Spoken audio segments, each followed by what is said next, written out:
If you enjoyed this podcast, please consider liking, sharing, and subscribing to the channel. The bombing and first questions.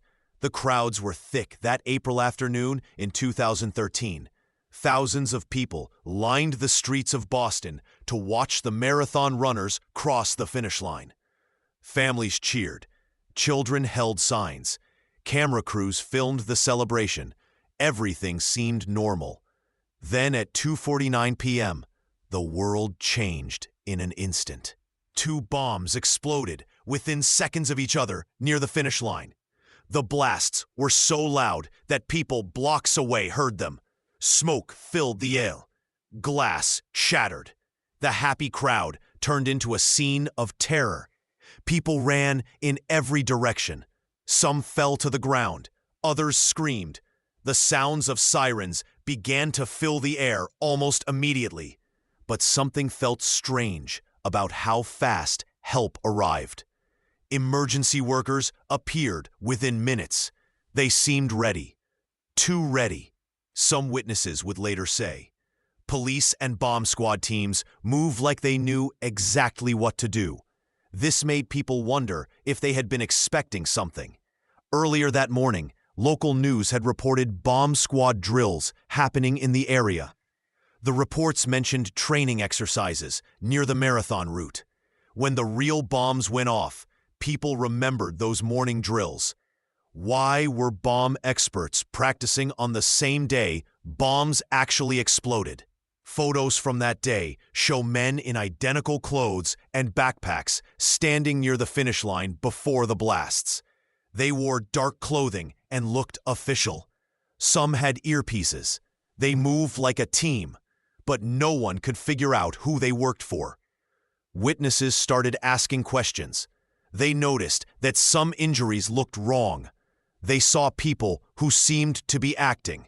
Blood appeared in strange patterns. Some victims had wounds that medical experts said did not match the type of explosion that happened. The media showed the same dramatic photos over and over. But when people looked closer at these images, they found things that did not make sense. Props that seemed fake. People who appeared in multiple photos but looked different each time. Timing that seemed planned. One photo showed a man in a wheelchair who was supposed to be badly hurt, but people noticed he had no blood on his clothes, even though his injuries looked severe. Another photo showed emergency workers who seemed to be posing rather than helping. Within hours, the internet buzzed with questions. Regular people became detectives. They studied every photo and video they could find. They compared witness stories. They looked for clues that something was not right. The official story was simple. Two brothers planned and carried out the attack. They acted alone. Case closed. But the evidence people found with their own eyes told a different story. Too many things did not add up. Too many coincidences happened at once. Internet sleuths and false flag claims. When the dust settled in Boston, something strange began happening online. Thousands of people grabbed their computers and started looking at every photo and video from that horrible day. They believed they could find hidden clues that everyone else missed. These internet detectives spent hours studying each image. They zoomed in on faces, examined clothing, and counted backpacks. Some claimed they found proof that the whole thing was fake. They pointed at people who looked too calm or injuries that seemed wrong somehow. Reddit became their main meeting place.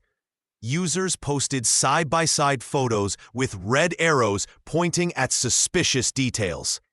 They called certain people crisis actors, paid performers pretending to be victims. The idea spread like wildfire through online forums. One theory focused on men wearing identical black backpacks. Photos showed several people in military-style clothing near the finish line before the bombs went off. These weren't the Tsarnaev brothers. They looked like private security or government agents. Why were they there? Why did their bags look so similar to the ones that exploded? The online crowd found more strange things. Timestamps on photos didn't match up. Shadows fell in weird directions. Some officials acted oddly when questioned later. Each discovery fed the growing belief that powerful people were hiding something big.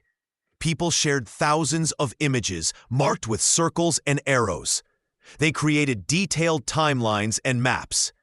Some posts got millions of views within hours. The hunt for truth became an obsession for many. But this detective work had a dark side. Innocent people got accused of terrible things. Their faces appeared on conspiracy websites with labels like suspicious person or possible actor. Some had to hide from angry strangers who believed the theories. News channels started reporting on these claims. Talk show hosts discussed the evidence. What started as internet gossip reached millions of regular people watching TV. The theories grew stronger with each mention. The online investigators felt sure they were close to exposing a massive lie.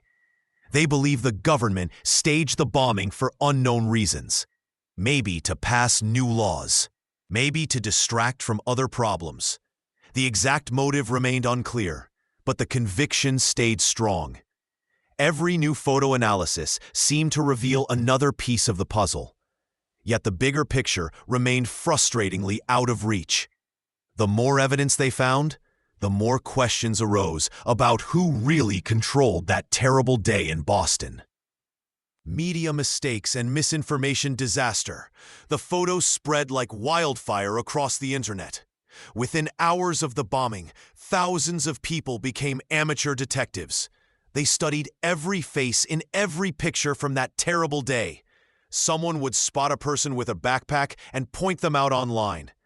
Then others would share that same photo again and again. This is where things went very wrong.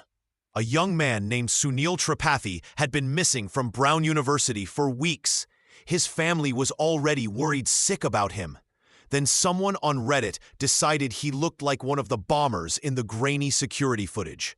The accusation spread faster than anyone could stop it. News reporters picked up the story without checking if it was true. Major TV stations showed Sunil's face next to the bomber photos. His name was everywhere. People called him a terrorist on social media. His family received angry phone calls and death threats.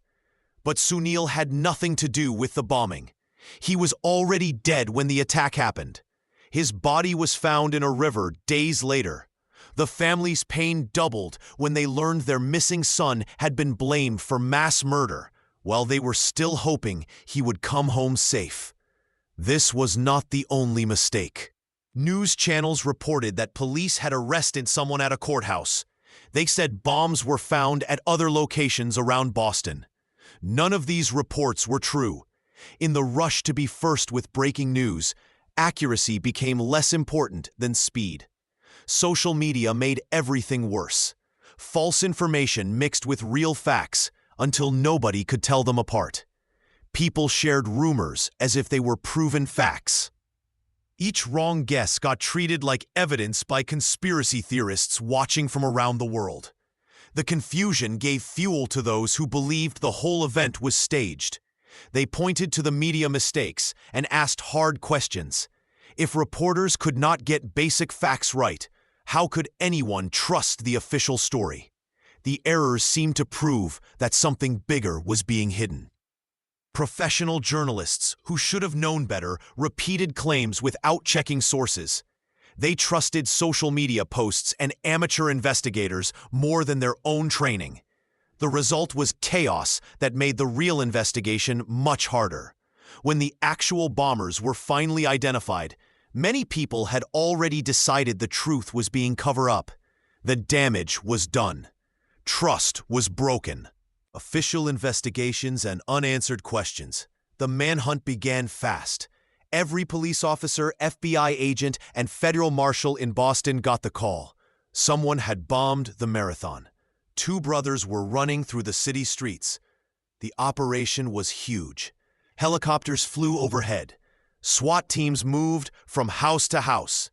The entire city went into lockdown. Nobody could leave their homes. It felt like a war zone. Dzhokhar Tsarnaev hid in a boat behind someone's house.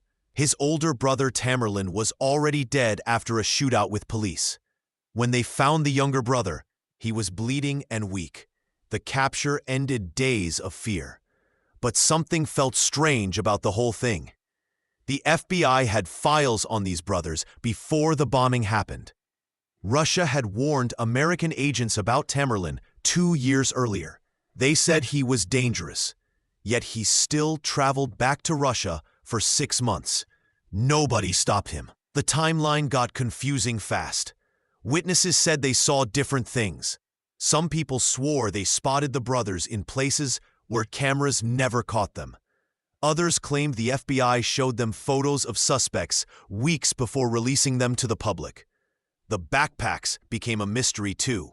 The brothers carried black bags in the photos, but the bombs were in different colored bags according to some reports.